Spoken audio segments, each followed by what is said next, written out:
Showers of blessing, showers of blessing we need. Mercy drops round us are falling, but for the showers we plead. Welcome to showers of blessing. దేవుని కృపలో భద్రపరచబడి నూతన దినములో ప్రవేశించాం. ఈనాటి దేవుని వాగ్దానం, మీరు వెళ్ళి ఫలించుటకును మీ ఫలము నిలిచియుండుటకును నేను మిమ్మును ఏర్పరచుకొని నియమించితిని. I chose you and appointed you so that you might go and bear fruit. యోహాను సువార్త 15వ అధ్యాయం 16వ వచనం. Praise God. ఈ నూతన దినములో దేవుడు మీ కొరకు సిద్ధపరిచిన ప్రతి దీవెన ఆకాశపు వాకిళ్ళు విప్పి మీ మీద కృమ్మరించునుగాక.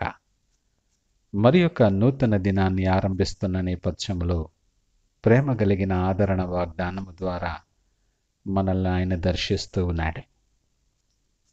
ప్రేమ కలిగిన దేవుడు, ఆయన ప్రణాళికలు ఎంతో ఆశ్చర్యకరమైనటువంటివి.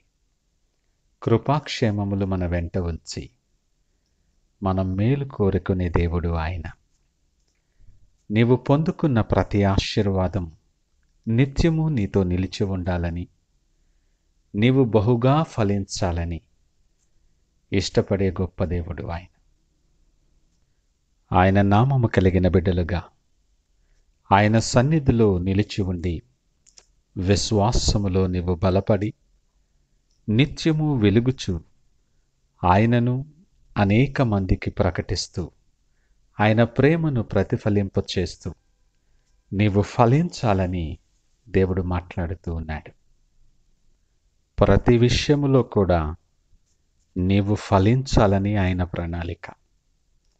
ఆ ఫలము నిత్యము నీతో నిలిచి ఉండాలని ఆయన ఉద్దేశం. ఆయన ఉద్దేశము నీ ఎడల నెరవేర్చబడాలని నిన్ను ప్రత్యేకించి ఆయన ఏర్పరచుకున్నాడు. ఒక ప్రత్యేకమైన ప్రణాళిక కొరకు మహిమకరమైన కార్యము నీ జీవితంలో జరగటానికి ఆయన నిన్ను ఏర్పరచుకున్నాడు.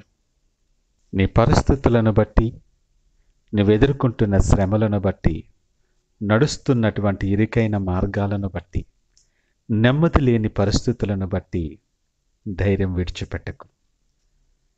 నీ ఎడల అద్భుతమైన ప్రణాళిక దేవుడు కలిగి ఉన్నాడు. చాలాసార్లు మన వ్యక్తిగత జీవితంలో, ఆత్మీయ జీవితంలో కానీ, కుటుంబములో కానీ, ఉద్యోగములో కానీ ఫలింపు లేదు అని చాలాసార్లు అనుకుంటాం. ఎంతో వేదన కలుగు చేస్తుంది ఈ మాట, ఈ పరిస్థితి. ఒకవేళ ఈ మాట వింటున్న నీవు అలాంటి వేదనలో నిలిచుండి దిగులు చెందుతున్నావేమో.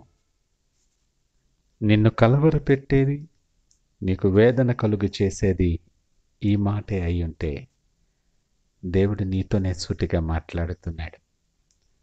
నిన్ను ఫలింపచేసే మార్గం నీకు తెలియచేస్తూ ఉన్నాడు. మీరు నాయందు నిలిచి ఉంటేనే నేను ఎవని యందు నిలిచి ఉంటునో వాడు బహుగా ఫలించును అంటున్నాడు. ఆయన దృష్టిలో నువ్వు శ్రేష్టమైన వ్యక్తివి. నువ్వు శ్రేష్టమైన ఫలములు ఫలించాలని ఆయన ఉద్దేశం. ఈ గొప్ప ఆధిక్యత మన జీవితంలో దేవుడు ఉచితముగా అనుగ్రహించాడు. నువ్వు ఏ దీవెన తప్పిపోకూడదని, మీ సంతోషం పరిపూర్ణము కావాలని నిన్ను ప్రత్యేకించి ఏర్పరచుకుని నీతో మాట్లాడుతూ ఉన్నాడు.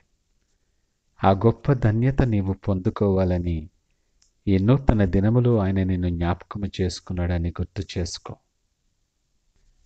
ఈ నూతనమైన దినములో ఆయన నీతో మాట్లాడుతుంటట్టుగా ఆ మాటలు నీ హృదయంలో ఉండని. నీ జీవితం అంతా వెలుగుతో నింపబడుతుంది. ఎండిన ఎముకలను జీవింపచేసిన ఆ మాటలు నీలో పని చేయటం ఆరంభించినప్పుడు నీ జీవితం, నీ మార్గాలు సమస్తం ఫలభరితముగా మార్చబడతాయి. ఆశ కలిగిన ప్రాణాన్ని మేలుతో తృప్తిపరిచే దేవుడు. నువ్వు ఆశ కలిగి ఆయన మాటలు నీ హృదయంలో భద్రపరుచుకుంటే నువ్వు ఊహించని విధముగా ఆశ్చర్యకరమైన రీతిలో నిన్ను ఫలింపచేస్తాడు ఆయన. ఆశీర్వాదాలు స్వతంత్రించుకోవటానికి ఆయన ఏర్పాటు చేసుకున్నాడని గుర్తెరిగి ఈ నూతన దినాన్ని ప్రార్థన పూర్వకముగా ఆరంభిద్దామా? ప్రార్థించుకుందాం. మహోన్నతుడు, నమ్మకమైన మా యేసయ్యా స్తోత్రాలు. ఈ ఉదయకాల సమయం మాతో మీరు మాట్లాడారు. నీ ఆశ్చర్యకరమైన ప్రణాళికలు మా ఎడల మీరు కలిగి ఉన్న నీ ప్రేమ చొప్పున మీకు కృతజ్ఞతాస్తుతులు తెలియచేస్తూ ఉన్నాం. యోగ్యత లేనటువంటి మా జీవితాలలో మమ్మలను ఫలించటానికి, ఆ ఫలములు మా జీవితంలో నిత్యము నిలిచి ఉండటానికి మమ్మలను ప్రత్యేకించి నువ్వు ఏర్పరచుకున్న నీ వాత్సల్యతను బట్టి మీకు వందనాలు, స్తోత్రాలు. మేము దిగులు చెందక, ధైర్యాన్ని విడిచిపెట్టక, నీ మార్గములో నీ మాట చొప్పున మేము జీవించే పరిస్థితి మాకు అనుగ్రహించి, ఆటంకముగా ఉన్న ప్రతి శోధన నుండి దూరపరిచి, నీ వెలుగుతో, నీ శక్తితో, నీ ఫలింపుతో మమ్మల్ని నింపి మీరే మహిమ, ఘనత, ప్రభావాలు పొందమని యేసు నామమున అడిగి వేడుకొనుచున్నాము తండ్రి. ఆమేన్. God bless you.